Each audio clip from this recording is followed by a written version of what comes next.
Bonjour à tous, bienvenue sur ma chaîne pour cette nouvelle série de tutoriels concernant la carte en cadre. Aujourd'hui nous allons faire la danseuse étoile.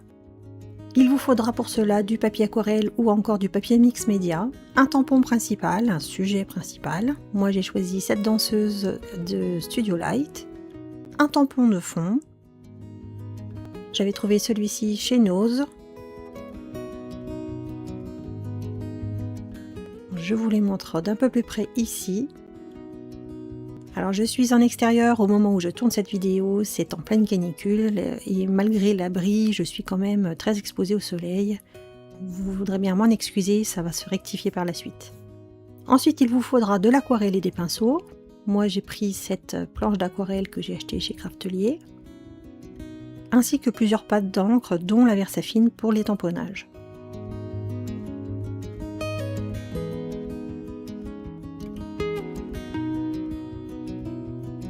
Je vous montre ici donc les deux tamponnages que j'ai réalisés. Je les ai faits en intérieur pour ne pas avoir à sortir tout mon matériel. Et l'objectif serait de placer cette danseuse au centre ici, puisque je l'ai détourée.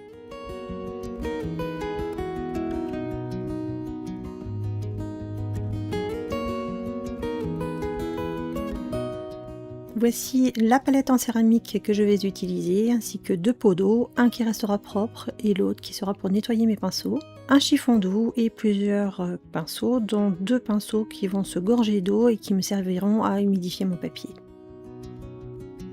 Je passe maintenant à la mise en couleur de la danseuse. Je vais donc mouiller très généreusement la partie peau de cette jeune femme, pour pouvoir passer à la couleur ensuite. Alors j'ai voulu faire une couleur plutôt pêche en mélangeant du rose et du jaune. On voit bien que ça commence à coloriser, mais ça ne sera pas suffisant et je le referai plus tard quand je rentrerai à l'intérieur parce que la chaleur était épouvantable, contrairement à ce qu'on peut endurer ces derniers temps.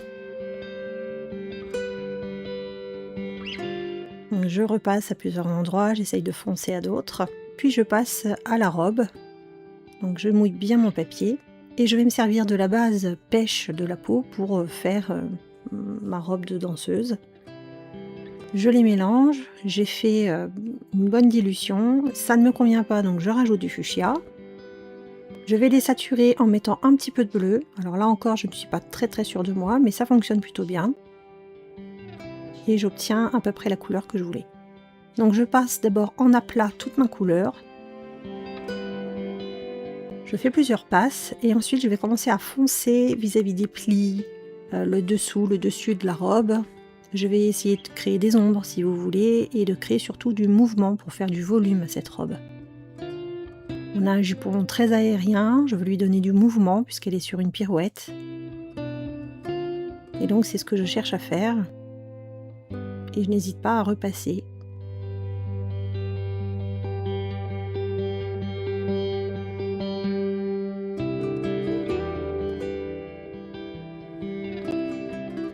Je passe au ruban des chaussons avec les chaussures en elles-mêmes, les pointes. Je le fais d'abord très dilué et puis ensuite je recommence pour foncer. J'ajoute un petit peu de pêche à certains endroits, j'essaye de faire des contrastes. Et je refonce à nouveau sur les plis, enfin vous voyez, j'essaye de donner du mouvement à cette robe. Je décide aussi de la maquiller légèrement et de lui faire un petit peu de mine. Mais c'est pareil, ça ressort pas assez, donc quand je rentrerai, je le referai différemment. Donc je continue les chaussons, je reviens un peu dessus, j'ajoute un petit peu de marron, j'essaye de les salir un petit peu.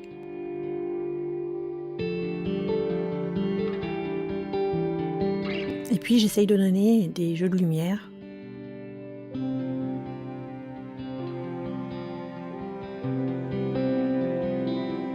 Je passe à sa chevelure. Le tamponnage a marqué beaucoup de traits.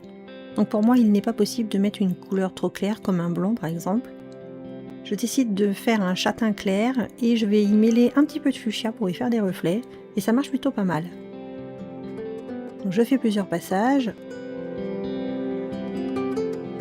Je réabsorbe quand il y a trop en quantité avec un pinceau un peu plus sec et voici ce que j'obtiens.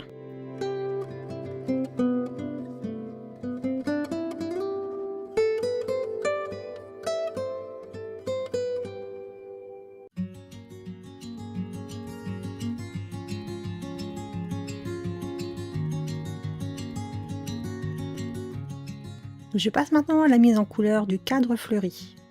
Alors de la même manière, je vais humidifier tout mon feuillage, surtout là où j'ai l'impression d'avoir des fleurs. Je me sers de la même base, je rajoute du fuchsia. Je redilue si ça ne me paraît pas suffisant et puis je vais tout simplement coloriser ce qui me paraît être justement des fleurs plus que des feuillages. J'essaye de faire un premier passage, je rajoute ensuite des pigments pour foncer notamment le cœur des fleurs. J'essaye de faire des contrastes et vous verrez que par la suite ça me semblera trop rose et quand je rentrerai j'aurai une autre visibilité aussi, je ferai autre chose et ce sera beaucoup plus chouette. Donc ça c'est une première base si vous voulez. Je prends ensuite un rose plus clair. Je viens éclaircir par endroits, j'essaye de donner des couleurs différentes pour de la lumière.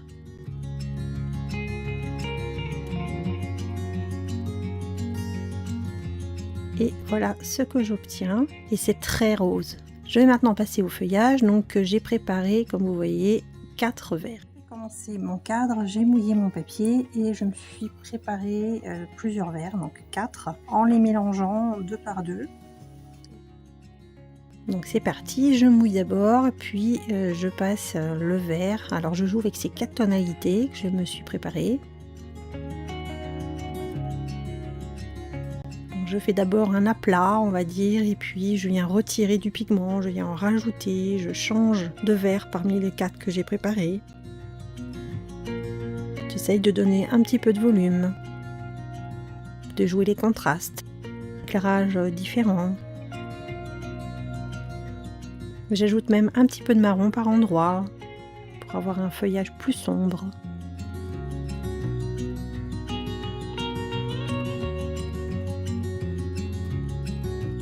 Je mouille maintenant le bas de ma page et je refais strictement le même travail.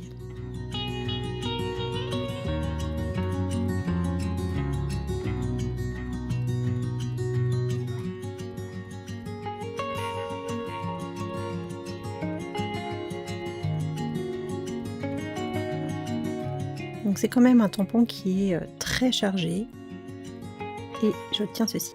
Voilà ce que ça donne. Ce que ça donne sans le cadre. Parce que vous voyez qu'il y a un cadre train derrière. Donc le cadre n'est pas encore fait. Pour le moment je n'ai pas encore fait donc le cadre en lui-même. Et je vais m'en occuper maintenant en utilisant tout simplement le marron qui est ici.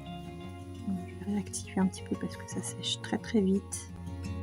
Et je vais décider de le faire avec du brun, donc avec cette couleur-ci. Et je vais faire le tour, tout simplement. Là, je ne cherche pas à faire de contraste, rien du tout. Je le fais comme j'aurais un cadre en bois, tout simplement, un cadre un peu foncé. Et je termine avec un fond. Donc là, il faut réfléchir. J'essaye de réutiliser au maximum les tonalités que j'ai déjà. Je fais un fond très très dilué. Comme si c'était l'arrière-plan de la scène d'un théâtre, la scène d'un ballet si vous voulez. J'ai ajouté un petit peu de doré pour pailleter légèrement et puis j'ajoute par petites touches du rose aussi. Et vous voyez tout de suite ça nous donne un autre aspect. Je fais des ombres en bas de ma carte et je fais des bords avec plusieurs couleurs et je vais laisser sécher. J'ai fini par rentrer parce que là la chaleur c'était plus possible et puis il y avait trop d'interaction avec la peinture et le papier. Donc j'ai séché mon papier, j'ai posé ma petite danseuse, alors je la trouve un peu palote. Bon ça se voyait déjà un peu dehors, mais je pense qu'il faut que je rectifie légèrement, que je lui donne un petit peu de mine, en soulignant légèrement peut-être la peau. Mais c'est surtout au niveau des fleurs roses que je m'interroge, je trouve que c'est trop rose. Pourtant j'ai mis plusieurs teintes que j'ai bien mélangées avec du marron, etc. Je pense qu'il faut rajouter un petit peu de pêche, un peu d'orange si vous voulez, donc je vais essayer en tout cas. Donc je retire ma petite danseuse et je suis plutôt contente malgré tout de ce fond, légèrement pailleté, mais vraiment léger, hein. Et je vais maintenant travailler sur les plantes. Je vais rectifier et ajouter des teintes beaucoup plus soutenues. Je vais venir prendre une nouvelle palette dans laquelle je vais déposer de l'eau au centre. Je vais me servir du jus que j'ai fait précédemment et je vais venir prélever. Voyons voir. Bon, celui-ci c'est à peu près sûr. Voilà, d'autant que je m'en suis servi pour la peau. Je m'en suis servi pour faire certaines teintes de rose. Donc celui-ci il me semble nécessaire en fait à ma composition si vous voulez. Mais peut-être que je ne réfléchis pas correctement, hein, c'est fort possible et il faut me le dire. Ensuite, je vais aller plonger légèrement dans le orange et je vais ajouter une pointe, vraiment une pointe de jaune juste en dessous. Le reste, je vais le mettre là si je dois corriger. Ça fait le orange un peu capucine. Ça pourrait. Si je viens rechercher un petit peu de rose. Il y a du marron dedans, dans cette teinte. C'est ce que j'ai fait tout à l'heure dehors. Je vais mélanger les deux. Ça peut. Ça me plaît bien. Alors, je vais rester comme ça et reprendre donc mes plantes. Je vais bien mouiller mon pinceau, bien imbiber. Et je vais essayer de venir travailler sur les plantes qui sont déjà sèches pour ajouter cette couleur un peu différente.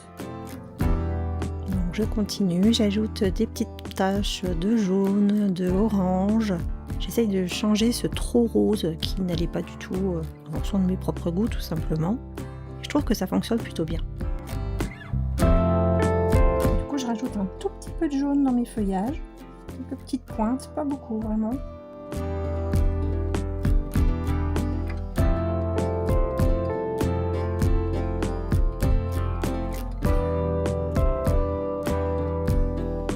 Donc voilà ce que j'obtiens, je suis plutôt satisfaite.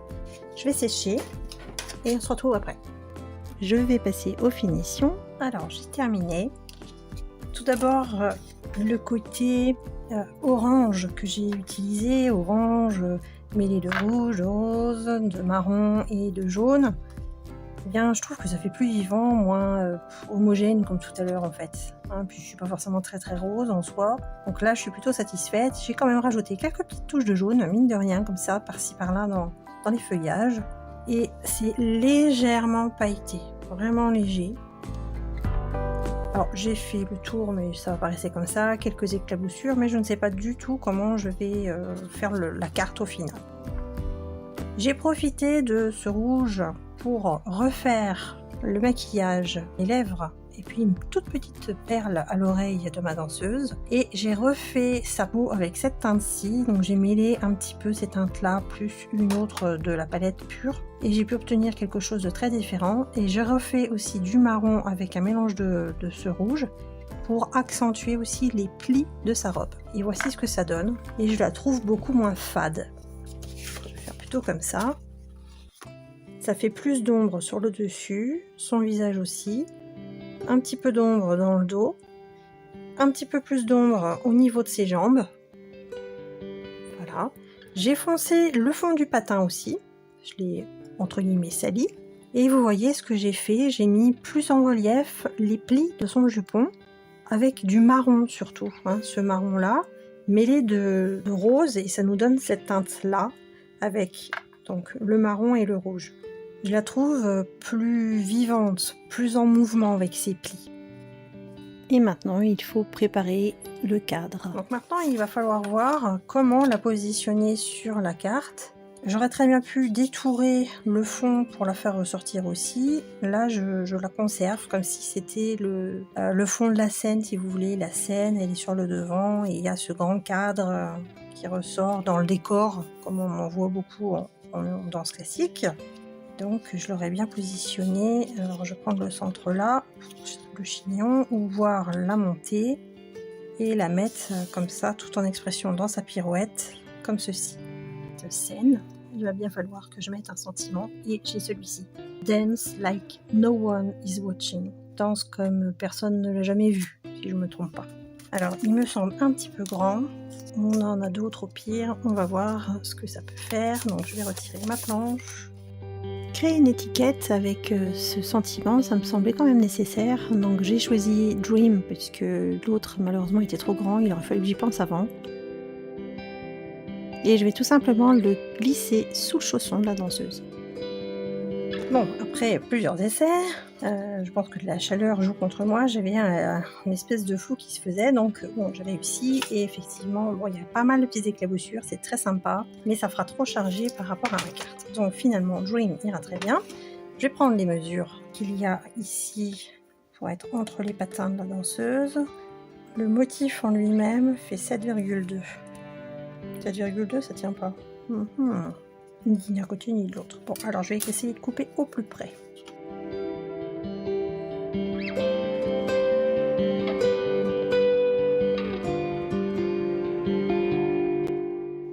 Il aurait fallu que je passe sous le patin et que je mette ça comme ça. Sinon, il faut que je vienne le mettre en haut là, mais il y a trop de choses, il faut vraiment que ce soit en bas. Donc je vais décoller doucement le patin. Donc là, vous voyez, rien qu'avec le papier épais, hein, ça passe tout seul. Et j'arrive à le décoller pour le placer. Sans avoir à le décoller complètement, sans rien abîmer. Ça va, il se laisse faire. Voilà. Et je vais pouvoir mettre le Dream ici. Alors, lui, il faut que je le floute un petit peu. Je m'occupe donc de cette étiquette que j'ai passée à l'encre. Je la colle. Et je vais utiliser mon pad d'encre qui est aquarellable pour pouvoir fondre un peu plus cette étiquette dans l'ombre que j'ai fait tout en bas. Ça flotte un petit peu autour du patin et ça termine la carte.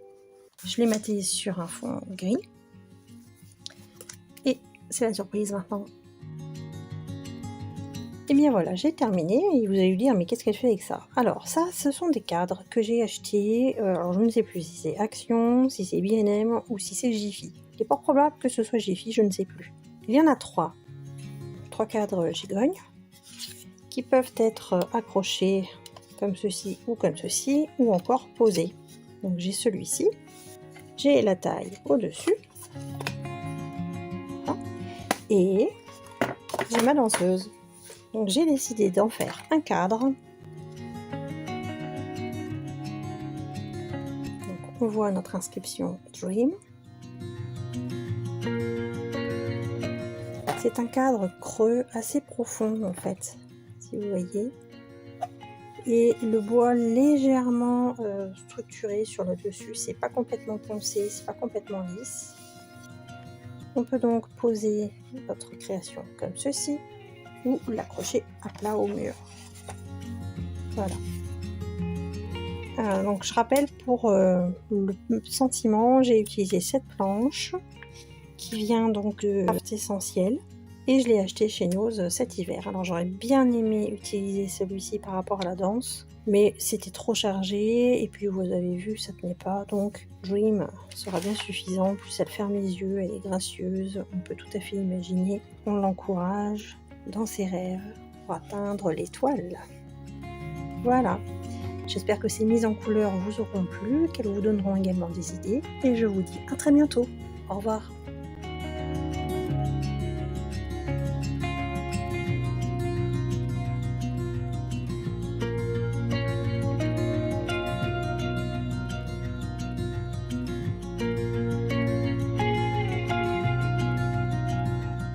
Je vous montre ici de plus près ce que ça peut donner. Je suis vraiment satisfaite de cet effet de mouvement au niveau du jupon comme vous le voyez ici.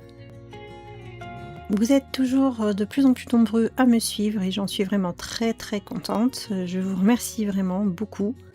J'espère que mes tutos continueront à vous plaire. N'hésitez pas à les partager, liker surtout, c'est important pour la visibilité sur YouTube. Je vous retrouve très prochainement et n'oubliez pas à vous abonner. Au revoir.